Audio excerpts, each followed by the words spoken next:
ne pas être impatient, mais avoir la patience en Jésus-Christ. Il ne faut pas être impatient, mais il faut avoir la patience en Jésus-Christ. Amen.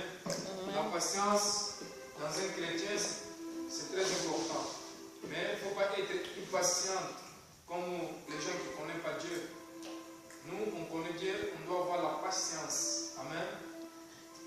La patience, c'est très important dans la vie d'un chrétien. Alors, nous allons prendre Romains chapitre 5, verset 3.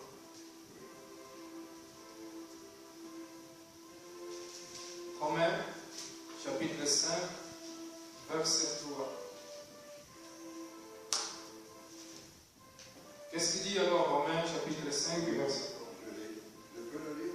Oui, allez-y. Attends, je me mets d'abord parce que je crois que c'est trop sombre ici. Alors, Romains chapitre 5, Verset 3 à 5. Bon, à 15. À 5. Bon, bien plus, nous sommes fiers même de nos détresses, sachant que la détresse produit la persévérance. La persévérance, la victoire dans l'épreuve, et la victoire dans l'épreuve, l'espérance. Or, cette espérance ne trompe pas, parce que l'amour de Dieu est déversé dans notre cœur par le Saint-Esprit qui nous a été donné. Amen. Amen. Alléluia.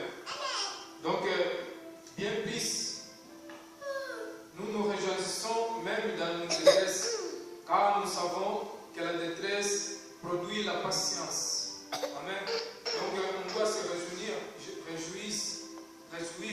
c'est dans le Seigneur. On doit avoir la joie dans le Seigneur.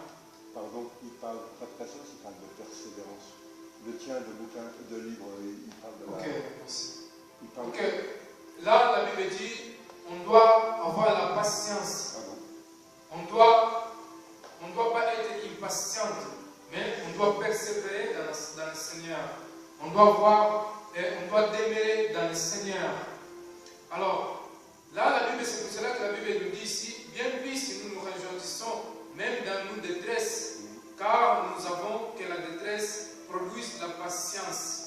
Alors, quand on vient dans le Seigneur, on doit avoir la patience. Un chrétien doit avoir la patience. Et la patience, donc, il ne faut pas être impatient.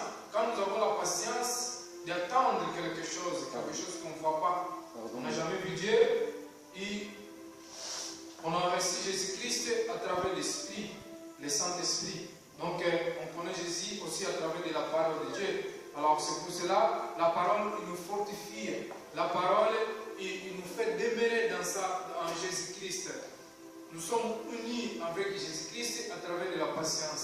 Mais il ne faut pas être impatient, mais il faut avoir la patience en Jésus-Christ. C'est ça que la Bible dit. Alors, verset 4 dit, la patience produit la résistance à l'épreuve et la résistance à l'espérance. Quand quelqu'un il est patient, quand quelqu'un il attend, quand quelqu'un vraiment il n'est pas trop rapide pour voir les choses qu'il attend, pour avoir les choses qu'il a besoin. Alors, cette personne il doit avoir la patience, et la patience travaille ensemble avec l'espérance. Quand quelqu'un espère en Dieu, quand quelqu'un il est patient, cette personne il est humide, cette personne il espère, donc il attend quelque chose. Il a la foi aussi, il sait que cette chose qu'il attend, Dieu il va le donner. Même s'il ne donne pas aujourd'hui, même s'il ne donne pas à demain, même s'il ne donne pas après-demain, mais Dieu il va lui donner ce qu'il attend. Parce que cette personne il a la patience. La patience, c'est très important dans la vie d'un chrétien, d'un fidèle qui vient en Jésus-Christ. On doit espérer dans le Seigneur. On doit attendre, quelles que soient les détresses, quelles que soient les circonstances, quelles que soient les angoisses. On doit attendre dans le Seigneur. On ne soit pas pressé, on ne soit pas précipité, on ne court pas vers le Seigneur, mais on court avec la patience. Amen. La patience dans la vie d'un chrétien, c'est très important. Quand on vient dans le Seigneur Jésus-Christ, parfois il y a des gens qui pensent que les choses c'est trop simple. Mais en Seigneur Jésus-Christ, Jésus il veut qu'on puisse demeurer dans sa parole. C'est comme ça que Dieu va nous bénir. Quand on vient seulement 2 jours, 3 jours, après on dit, ah, je ne vois rien, tout ce que je demande, je n'ai pas encore reçu, après on va retourner. Non, il faut avoir la patience. Dieu nous demande la patience, d'aimer dans le Seigneur, espérer dans le Seigneur, attendre dans le Seigneur avec la patience, avec l'espérance. Mais Dieu n'aime pas les hommes ou les fidèles impatients. Dieu aime les fidèles patients, qui attendent dans le Seigneur, qui sont patients. Alors, c'est pour cela Dieu, parfois, quel que soit dans l'épreuve, on doit avoir la patience parce que parfois il y a des épreuves qui viennent. Parfois, on tombe dans les épreuves. C'est juste que pour savoir si nous sommes en vérité des enfants de Dieu.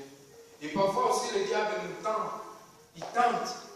On tombe dans la tentation. C'est ce que pour voir si nous sommes des enfants de Dieu. Mais si nous avons la patience, si nous avons le discernement, donc on va demeurer dans le Seigneur. Dieu veut qu'on puisse demeurer. Dieu veut qu'on puisse continuer, quels que soient les problèmes, quelles que soient les circonstances dans le Seigneur. C'est pour cela que Dieu nous appelle aussi pour avoir la patience en Jésus-Christ. Jésus-Christ, il était patient. Tout ce qui sont faits en Jésus-Christ, Jésus, il n'a pas dit que non, je vais résister. La souffrance, c'est beaucoup. Mais Jésus, il a demeuré. Jésus-Christ, jusqu'à le moment qu'il est assis dans les bras droits de son Père, il était patient. C'est pour cela, toi et moi, on doit avoir la patience. Dieu nous demande d'avoir la patience en lui.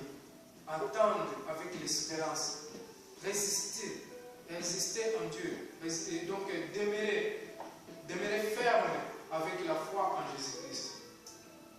Alors le Saint nous dit, cette espérance ne nous déçoit pas, car Dieu a rendu son amour dans nos cœurs par le Saint-Esprit qu'il nous a donné.